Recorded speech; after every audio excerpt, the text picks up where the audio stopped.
right, boys and girls, it's Ebro, Laura Rosenberg, and give it up for O'Shea Jackson Jr. on the program. Thieves 2 out. Took 7 years or something for this next one. Yeah, 6, 7. Yeah. That was COVID. Pick a setback. Strikes. Yeah, exactly. And it was supposed to happen this way because if it wasn't for number one, we wanted to make sure we wasn't just doing a cash grab sequel. You know, with the way that the first one ended and how it did, people, they're expecting kind of that same feel in the second one. You end your first one with a twist, and then what, you just not going to do that for the second one, or not have that same sort of ambiance and suspense. So writing a script like that ain't easy. You know, it's just not. So you have to, Christian Gudegas, our writer and director, he had to make sure he took his time with it on top of the pandemic, completely shutting everything down. But it was a blessing because, number one, it allowed people to bump Den of Thieves up to number one on Netflix, streaming it, which kind of led to us getting greenlit in the first place. But also because in the first one, that's my third movie ever. Okay, so Donnie is under the radar, just trying to do his work, get in, get out, which was the same thing with me in my career. I didn't want to make any waves. I just wanted to do what I'm supposed to do, get out of there. By the time we got ready to do this one, I got so many projects under my belt already that the confidence I needed for Donnie's complete metamorphosis, there's no way it couldn't have been a better time. So you said this is your third movie ever. Well, the first one was my third. I was about to say, wait, hold on. The first one was my third movie ever, man. I was still trying to get my feet wet in the game. You played your dad in Straight Outta Compton. Yeah. He did all right. He's an all right guy. Yeah, he's pretty chill. But not only that, but I've seen you in so many things, Godzilla, and then you also got the TV thing. Yeah, I went to TV for a little bit. And the Swagger thing on Apple TV Plus, you did what, 2 seasons of that? 2 seasons of that. We did the Obi-Wan Kenobi series for Disney Plus. Dibbling, dabbling in a couple of one-off episode things like that. But yeah, they know I'm a movie guy, bro. That's your thing. You can't help it. Yeah. Why movies over TV? Well, number one, TV, no disrespect to TV, because if you could get a good show going, bro, them checks last a long time. Right. But movies, that's just my wheelhouse. I went to USC for screenwriting, and they do say if you, as a writer, you want to get into TV more. So, but it's just something about going to the movie theater, getting the experience, feeling the movie, going to a premiere. Like I love that feel. That's what I've known always growing up. My pops never did the TV thing while I was growing up, so all I know is movies. How is it being because we've never sat down as much as I've seen your work and I've known your dad all these years. I've never had a chance to talk to you before, but how is it being I mean, it's great, but you look so much like your dad, and I mean, he's such a legend. How great and tough is that experience for you? It's a gift and a curse. Mostly a gift, though, because it's one thing to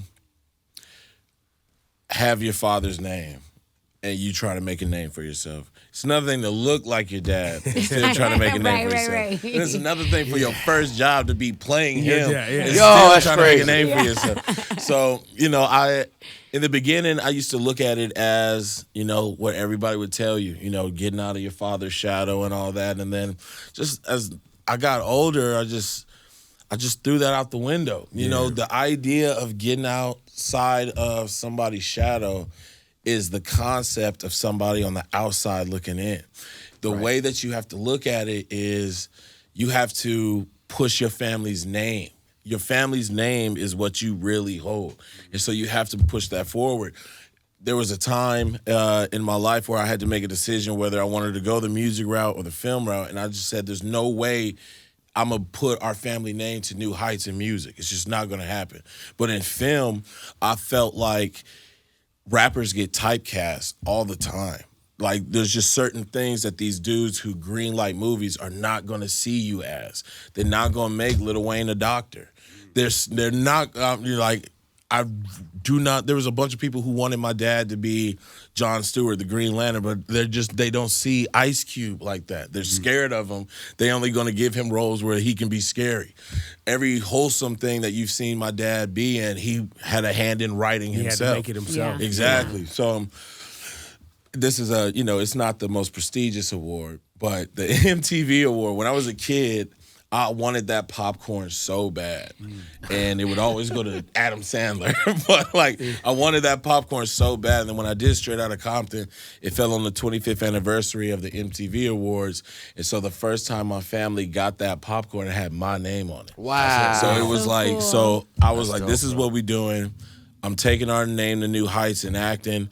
And so every trophy that I know they were scared to give him, I'm going to bring home to my mom. That's dope. And so far, we in Godzilla and Star Wars, baby. It's Yeah, not I that love bad. that. Yeah, that's real. Yo. That's fire, bro. It's not that bad. That is And super now, fire. over the last few years, keep it real, because you're an outspoken person. I know your politics. I you let people know who you are.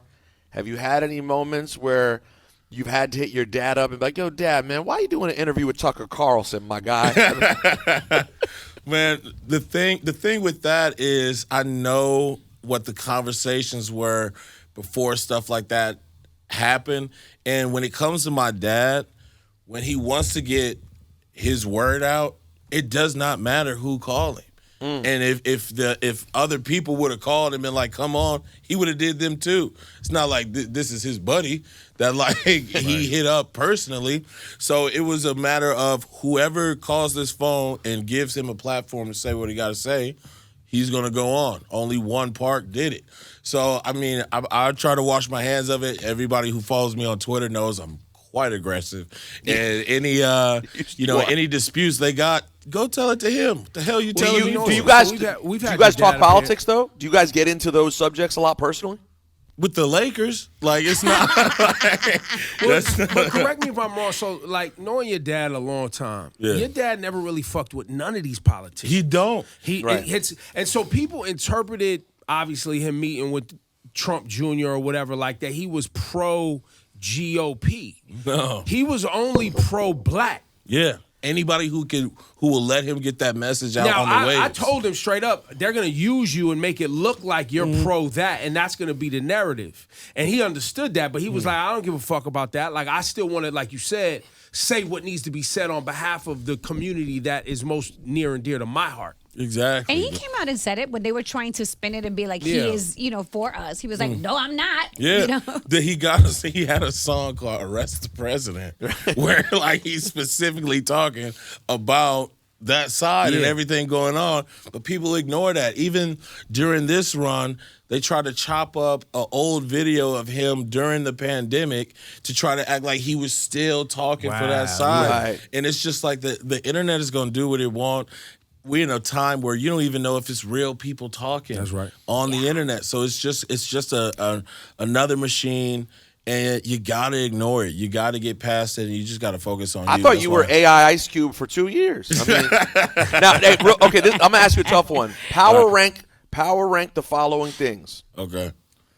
hip hop music, Oh my God. pro wrestling, film and acting, and Lakers basketball. Oh my. Okay. See, this is Power rankings from Are we O'Shea saying Jackson Jr. my Yeah, this my is preference? For you. All right. This is you. For you, in your heart, what's in that heart? What's in my heart? I mean, so it's rap, wrestling, movies, and Lakers. But it's close. It's real close, dude, because number one, I guess I gotta put acting because that keeps my lights on, bro. That's what And I you do. love it. Yeah, and I love it.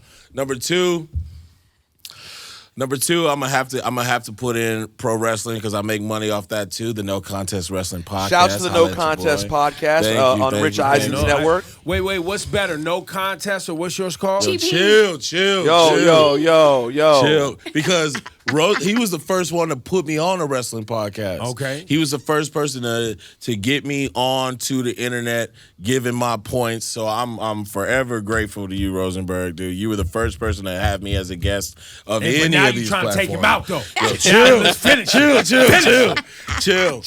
then, But I do want to mean, come on that show one day. I'm gonna come on that show one day. Yeah, bro. Man, man, I need you, man. I got to return the favor. And then, I mean, the Lakers don't make me no money, man. No. So I But gotta the love, put. the love, I the know, love, man. the love, and the rap love. is kind of weird right now. I mean, you know, There's rap that you like though. there's rap that I love. Yeah, but yeah, yeah. like, We'll get to that. Lakers Yeah. got to be fourth, bro. Lakers got to be fourth, bro. I respect it. Yeah, thank Well, you. and also That's a too, good the list. Lakers is playing in our face as fans, and I love LeBron, and I love the Lakers. I've loved them my whole life, but are they really trying to win a championship? I mean, I think so. I believe so, but because I also think that there's a number of things that go into the political side of basketball. There's nobody in the Western Conference who's going to openly help the Lakers get better. No. And then I don't it's know. never been like that. Yeah, and I don't know anybody on the East that has pieces that they're even willing to give up right now because it's so. Number one, there's probably 3-4 teams in the East that have a chance. Everybody else is kind of playing with house money. Well, So- yeah, it's Boston, Cavs, Knicks. That's it. OKC. Honestly. And I'm saying in the East. In the East. Oh, sorry, you're just talking East. My So bad. I'm talking about like getting players from the East, but nobody in the West. They don't care that the Lakers are in a bad spot. No, they Like want LeBron that. James. Yeah, they they want don't that. care They about want you that. getting better. No. So it is what it is. How did in LA, and I'm sure you went to several, how did the LeBron James kind of father son warm fuzzy feel as a fan for you?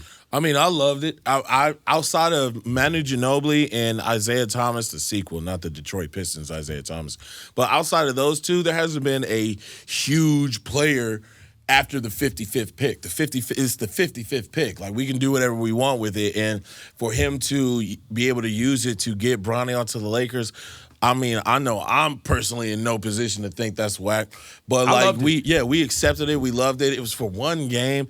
Then he went to the G League. What I was scared of, Here we go. Keep what it I real. was scared of is when there was talks that Bronny wasn't going to play the away games because you have to have those earn your stripes moments. And obviously he accepted the challenge. His first away game, he put up 30. So like I was happy about that. But there are moments where you gotta, and I'm not putting this on LeBron. We don't know what the conversation was, but as a son, as a second generation, you have to kind of go on your own path. When we were doing the first Den of Thieves, because I'm the twist of the movie, I'm not really filmed a lot. So I would have these long days where I'm on set for 10, 11 hours, paying your dues. and they don't film me at all. And it's like, all right, Shay, we might get to you tomorrow. And so by the fourth time in a row, I called my dad, and I was like, Dad, like, is this normal? And he was like, go home. What you mean? He was like, go home. Just go home. I said, Dad, I can't just go. That's an Ice Cube thing to do. I'm not there yet. Like, you have to understand, as a second generation, there are some times where you got to tell your pops or your mom, you don't know what it's like to be your son. Right. Yeah. So you just got to let me just take these bumps a little bit. That way I got the ammo to use in arguments or disputes Right. that I put in the work, the time to get here. Yeah. That's dope, man. Good for you, man. Thank I you, love man. hearing it. It was Ice terrible, Cube, though. man, you did a good job, man. yo, what's your mom's name? Kim. Kim. You nailed it. Wait, and So- Ebro, you're aware that O'Shea's mom is the woman from It Was a Good Day. Let's not. Yo, That makes yo, me Pete, uncomfortable, man. Pete. That makes me uncomfortable, What man. the fuck?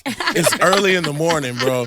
See, because he on the screen, he could just say what he wants. But no, I saw you have to deal with that. I saw you have to deal with people is talking about whack. your mom and your dad, and It Was a Good Day Listen, lyrics. the worst one is my brother Daryl.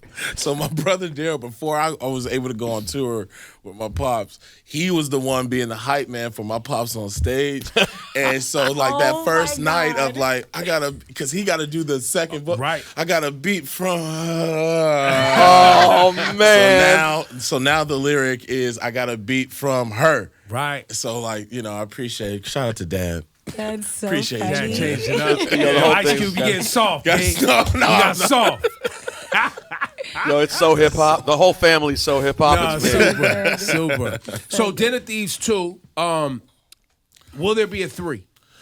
That's all on the fans. I say yeah. I'm trying to Vin Diesel this shit. Bro, here, that's what Yeah. it looks like when it comes to the series. I told, shout out to Deadpool and Wolverine. I told Gerard, bro, you gonna be working with me till you 90. I can't. It's too good, And after Straight Outta Compton, doing Den of Thieves. Den of Thieves is the movie I get asked about the most outside of Straight Outta Compton. And it's just too juicy. We always want to leave it open at the end. You never want to write yourself into a corner because then you're just messing up your own money. But all of that is on the fans and the support the same way that we got the second one. Obviously, we go bigger and better with this one, but it's about everybody showing up January 10th and showing them that you love it. Was 50 Cent involved in this one as Yeah, well? man, you can't make Curtis 50 Jackson? not be involved in This is anything. a Curtis Jackson production? Yeah, he's executive producer. He died in the first one. I love that for him. But anything 50 won his hand in, he's a hard guy to say no to, and he's definitely a hard guy. But to he's kill. also just a great businessman, and he touch keeps his turn to word. gold. And he keeps his word. Like if it ain't no back and forth. It's like we doing this. It's gonna get done. Yeah, and he's a dude. It's rare that I find people outside of the people I grew up with, whether that be my dad's guys or even friends, that I genuinely feel like they tell me shit to take care of me. And 50 does that. 50 always, whenever we see each other, he's always in my ear about what I can be and where I'm at right now. And he saw the film maybe about a month ago, and he's been in my ear ever since of just like, this is it for you. Like this is about to be it. Telling me how I should move from this point forward, and just he's been a good Uncle Curtis. Right. Now, have you been down to the New Orleans facility? Was any of this shot at his New Orleans, or this was shot differently? We were all the way in the first one. Not New Orleans. What did I Shreveport. say? Shreveport, Louisiana. In the first one, we was in Atlanta faking to be LA, but we, at the end of the first one, we kind of hinted that we were going to Europe. So we shot this in the Canary Islands, which is like Spain's Hawaii. It's 2 hours from Africa. So we were all over there, and it was beautiful, but it's still a lot of work, especially when I don't necessarily speak Spanish. Yeah. Not necessarily, no. The Spanish I do know is Los Angeles Spanish, So over there in Spain, it was, it had its language barriers, but the crew was amazing, and we got it done. Do you, in doing Straight Outta Compton, I always wanted to know you as, growing up as a kid listening to NWA, right? Like I understood what the angst and what was coming out of the music and what they were talking about as these kids of, black families who moved into an area and had aspirations of me being middle class and owning homes and all of that, and those kind of dreams deferred as joblessness and all these other things kind of plagued black communities during those 80s, time, right? When you did Straight Outta Compton, were you aware of what NWA represented politically, and did you learn anything about the kind of backstory of Compton and what those families were going through in that time? It definitely is easier to grasp the older you are. I didn't really listen or get a good idea of NWA till I was about 12, 13. Right. My older brother showing me the tape, showing me like, Dad wasn't always by himself. And then you start to really see how, just how growing up for him was.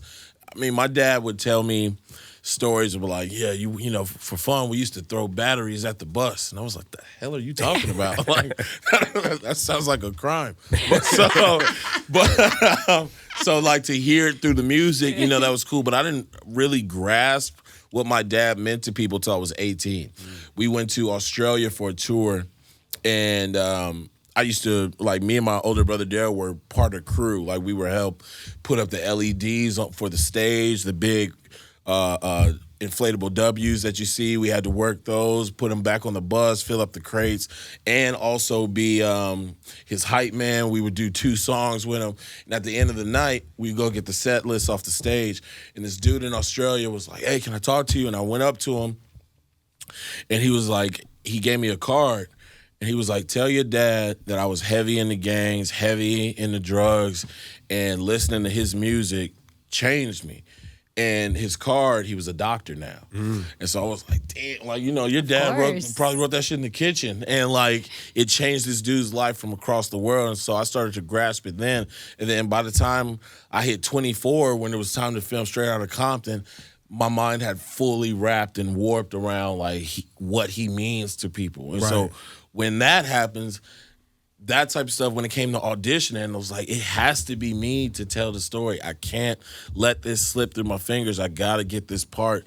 But yeah, we're just being that heavily involved with the film and how much it meant to my family. I was fully grasped on what they meant to the people. And the when you watch the film now, like that's a proud moment for a lot of people. Like I mean, obviously the rollout was great, everybody was into it, but like even when I watch the film on planes, like I'll just arbitrarily turn it on. I think it really grasps as much as a blockbuster film can. It's not a documentary; it's still for entertainment. I think it really grasps that, but you feel that when you watch it as well, and your dad feels the same. Yeah, I use Straight Outta Compton still as my motivation because I've said this a couple of times, but when it comes to the kids that are second, third generation, like my father, when he was coming up and he was working hard, his fire, his flame, a lot of it was external.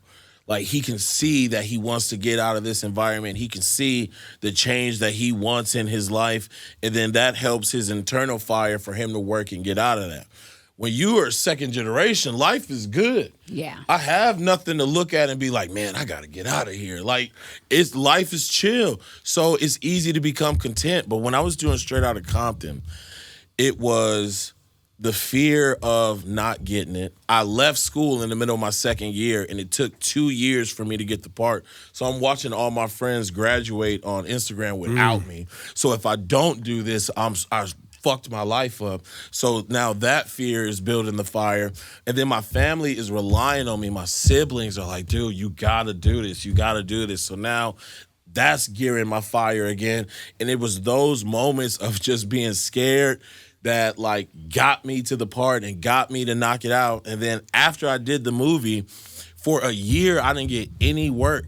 And I was looking at blogs and people talk shit about, oh, well, of course he could play his dad. Y'all didn't even think I could get the part. So now it's, of course I could play my dad. So now me being angry gets that fire going. So I have to look at that to remind myself of just what it took to get here so I could keep that shit going because I could just be chilling. Yeah. There's nothing in my life Doing that's a wrestling going better. podcast. Yeah, like it could be whatever. But Taking Rosenberg out the game. your fucking internal fire has to be what you use when you're second, third generation.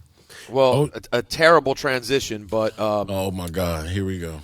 no, but is speaking of fire, is you guys good? Are your homes okay? Your house, your parents' house, etc.? We're okay. Obviously, there seems to be a new one every 7-8 hours. There was one in the valley that was getting kind of close, but it seemed to be contained. It seemed to be smaller than the others, but that had me nervous. My baby girl Jordan, she's okay. She's safe. I'm still checking on friends. A couple of them have left LA altogether. Went over, to neighboring cities and like that. But yeah, it's a weird time right now. There's a couple of people who I haven't even gotten responses from, and that's either because they don't have power and can't charge their phones, or their house is gone. And a lot of people's lowest on the totem pole. People also don't have internet too. Like there are Yeah, people just so up it's in like- the Yeah, they don't have internet. power. Yeah. So Can't have Wi-Fi if you ain't got power. Yeah, I've been. Is it weird to be gone, O'Shea? Like, you're such an LA guy? Is it weird to not be there when this sort of like monumental, crazy thing is happening? Yeah, because it just feels like I'm extra hands to help, and I'm over here obviously promoting the film. And, I'm not on. If I was on vacation, I'd be on the first flight back. But yeah, it just you just sit here worry, and you're just going to bed, looking at chaos, waking up, making sure that there's not more. It's just a weird time, and you start to think of like what could have been prevented, but hindsight is 20/20, and so I'm just hoping everything is okay when I get back, and there's nothing really else I could do from here. Listen, O'Shea, man, it's been a pleasure to meet you. Den of Thieves 2, out now, right? January 10th. Friday. January 10th. January 10th, go check it. It's been a pleasure to meet you, man. Congratulations on everything. Yeah, congrats. Keep pushing. Keep going. Thank you, man. You know what I mean? And whatever y'all need, we here for you. So And Absolutely. O'Shea, do me a favor. Keep calling out when people say really weird-ish publicly. Keep letting people know that ish is weird. You know what I mean? give me an example. Oh God. Well, like for example, if someone on a podcast talks about sodomizing the one of the greatest artists in music and doesn't think there's anything weird about that as your retort to a line on an album, that needs to be called out as weird. O'Shea did a great job calling that out. Thank you, Peter Rosenberg. Go see Den of Thieves 2. I missed all this. Wait, give me another example, Rosenberg. No, he calls out a lot of things. Yo, O'Shea, follow O'Shea Jackson Jr. on social media. He calls out a lot of things. And real quick, O'Shea, last thing. What did you think of the debut episode of Raw on Netflix? How was it being there in person? Peter Rosenberg, it was the shit. All right, it was the best thing ever. And I just want to say, Lionsgate, I apologize, but I'm going to take my victory lap. I try to tell him, Rosenberg. I try to tell him we need to be there. I need to be there in the Den of Thieves jacket. It's going to be a great move for us. And I was right. I was right, bro. They saw the logo in front of the millions. And so, dude, so I had a great time.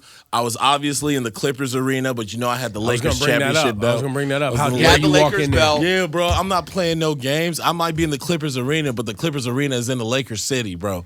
It's no games being played. Well said. How were those Hogan boos live? Bro, I was giving him the business. Me, Wale, and Eric Andre. I'm thinking about releasing the video just to throw some salt on the wound, but it's rightfully deserved. As much as he's done for the business, I don't give a damn, man. Thank y'all. Peace. Thanks, O'Shea.